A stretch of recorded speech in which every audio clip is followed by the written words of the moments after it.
지금 날씨가 굉장히 덥잖아요. 폭염이에요, 폭염. 막 질 것 같아요. 그런데 사실 제가 있는 곳은 늦가을 같거든요.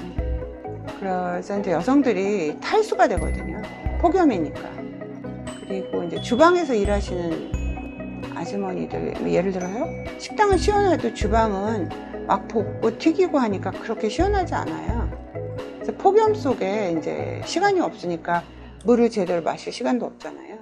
그러니까 탈수되고 막 이러니까 방광염 많이 오세요. 1번. 수분 섭취를 많이 하세요, 1번은. 근데 물 먹을 시간도 없어요 이러지 마시고요.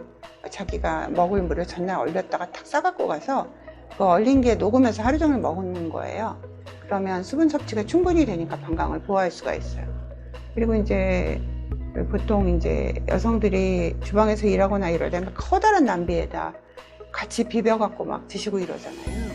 그렇게 드시지 말고 각자 드세요. 그리고 충분한 영양 섭취는 필수죠. 내 방광을 보호하는 데 있어서. 예를 들어서 충분한 단백질, 탄수화물은 줄이고 지방도 줄이고 당분 줄이고 야채랑 과일, 비타민C 많이 섭취해야지 면역력이 증가된다는 건 누구나 다 알고 있잖아요. 그리고 이제 화장실을 가시거나 대변을 보실 때 닦을 때 반드시 앞에서 뒤로 닦으셔야 돼요.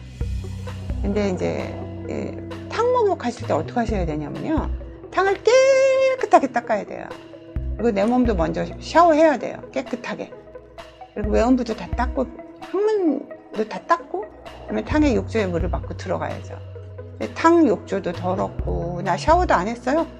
그리고 들어가 버려요. 그러면 그 욕조에 여러 가지 박테리아들이 잘 살아요. 그러면 방광을 요도를 통해서 방광에 균이 들어갈 수 있어요. 그리고 뭐 여러 가지 이제 주스를 드시는데 크랜베리 주스가 그 방광벽에 어떤 박테리아가 붙는 것 같은 것을 억제시켜요. 그래서 크랜베리 주스를 좀 드시면 어떨까 싶습니다. 그리고 방광염이 그럼 제 소변 색깔이 어떻게 돼요? 그렇게 물어보시는데 흐린 노랑이에요. 아주 연노랑이 아니에요. 아주 흐린 노랑. 개나리빛은 이미 탈수된 거예요. 그러니까 소변을 보시고 이렇게 소변이 막 찐노랑이 되면 내가 물을 더 마셔야지 이렇게 생각하시면 돼요. 그리고 이제 사랑을 나누고 나서 내가 방광염이 꼭 걸려요. 남편 탓이죠? 막 이러지 마시고요. 성교 후에 좀 방광염이 자주 오시면 보통 성교를 하고 나면 남편들은 그냥 자버려요. 근데 차도 마시고 소변을 좀 보시고 외원부를 앞에서 뒤로 샤워기를 뿌리세요. 저는 샤워기를 뿌리라는 말을 굉장히 좋아해요. 그리고 주무시면 훨씬 방광염의 발생 빈도를 줄일 수 있습니다. 우리가 이제 옛날에는 잿물인가요? 계곡에 가서 머리 감았잖아요. 그쵸? 단오날 계곡에서 목욕하고 그네 뛰고 막 이랬잖아요. 근데 지금은 두피용품, 페이스용품, 바디용품, 핸드용품이 다 틀려요. 그렇듯이 외원부에도 다른 걸로 닦아주세요. 외원부 전용으로. 그렇지 않고 바디용으로 계속 외원부를 닦으시면 훨씬 더 산부인과 잘 가십니다. 그리고 패션이 완전히 꽉 조이는 옷을 입잖아요. 아주 타이트한 옷을 입으니까 저녁에 이제 집에 가면 사실 우리가 마스크를 쓰기 시작한 거는 몇 년 전이에요. 그러면 팬티를 입기 시작한 거는 몇 년 전인지 잘 모르겠어요. 사실 과거에 6.25 때 사진이나 막 이런 거 보면 여성들이 왜 한복 입고 막 유방이 그대로 나온 사진들이 우리 과거의 모습으로 나와 있거든요. 그러니까 브래지어 차고 팬티 입고 이제는 이 마스크도 쓰잖아요. 그런데 이제 밑에가 꽉 조이는 옷을 입거든요. 이 폭염에. 그러면 집에 가면 그냥 헐렁한 치마를 입고요. 좀 긴 치마를 입으시면 팬티 안 입어도 모르잖아요.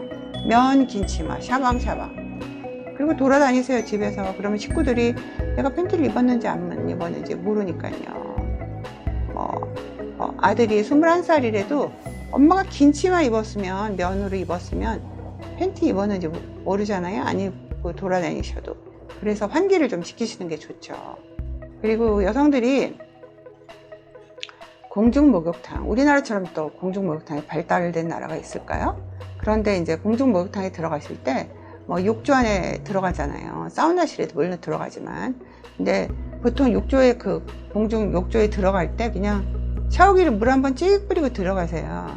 분물질 뭐 이런 것들이 그 욕조 안에서 다 욕조 속에 섞일 수가 있잖아요. 그래서 그래도 욕조를 좋아하시면 욕조에 들어갔다, 공중 욕조에 들어갔다 나오시면 밖에 나오셔서 샤워기로 뿌리시는 게 좋습니다. 공중 욕조에 한참 있으면 그 요도의 근육, 배뇨근 같은 게 약해지니까 열려요. 그래서 박테리아가 안으로 신나게 들어갈 수가 있죠. 그래서 공중 목욕탕 애용하시고 사우나를 즐기시는 분들이 사우나 하시고 공중 욕조에 있다가 이제 또 우리나라에 또 특이한 문화 있잖아요. 누워서 떼미는 거. 그리고 이제 누워서 떼미면 방향이 그 비누 거품 것들이 질이나 요도로 들어갈 수가 있어요. 그래서 반드시 그 닦아주는 사람들이 닦아주는 게 끝나고 나면 샤워기를 외부로 뿌리세요. 마지막으로요. 이제 보통 여성이 임신에 대한 걱정 같은 게 있어도 방광염 많이 걸리세요. 또한 임신에 대한 걱정뿐만 아니라 1년 살았는데 남편에 대한 분노감, 좌절감. 내가 너를 만나서 이거밖에 안 됐지. 내가 이제 너 때문에 이렇게 하루 종일 설거지통에 손을 담고 있잖아.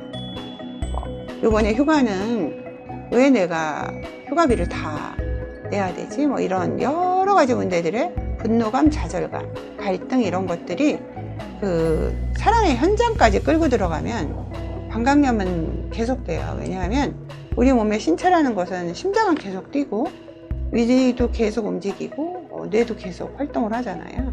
그런 어떤 이런 것을 조절하는 자율신경이 있어요. 교감 선생님, 부교감 선생님이 있거든요. 이분들이 상황에 따라서 교감 선생님이 항진, 부교감 선생님이 항진이 이렇게 되는 때가 있는데요. 이런 분노나 좌절감, 걱정거리가 있으면 쓸데없이 막 교감 선생님이 항진돼요. 그러면 건조증, 이런 것들이 막 유발되거든요. 그리고 그렇게 혈액순환의 저하. 그렇기 때문에 방광염을 만들어낼 수가 있어요. 이 폭염에 막 더운 데서 일하는데 마스크 써야죠. 몸의 수분은 다 빠져나갔죠. 소변은 노란 색깔 찐노랑이 돼버렸어요. 그래서 방광염이 많이 발생하는데 제가 너무 응급이라서. 왜냐하면 방광염이 생기면 방광에서 끝나는 게 아니라 이 뒤에 콩팥으로 가거든요. 신우염. 그럼 신우염 걸리면 잘못하면 폐혈증 걸리거든요. 요새 이제 코로나도 유행하지. 막 걱정거리가 많은 거예요. 막 스트레스는 하늘로 치솟았죠. 경제적인 스트레스, 내 직업에 대한 불안감, 이런 것들, 사회적인 불안감, 이런 것들이 사람들이 스트레스 지수가 굉장히 높거든요. 그래서 너무나 방광염 환자들 많이 오시니까 집에서 생활 태도만 변하셔도 훨씬 더 방광염에 걸리실 확률이 떨어집니다.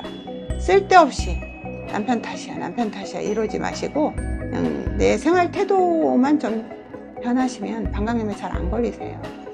물 많이 마시기, 스트레스 줄이기, 닦는 습관 바꾸기, 그쵸? 잘 드시기. 감사합니다.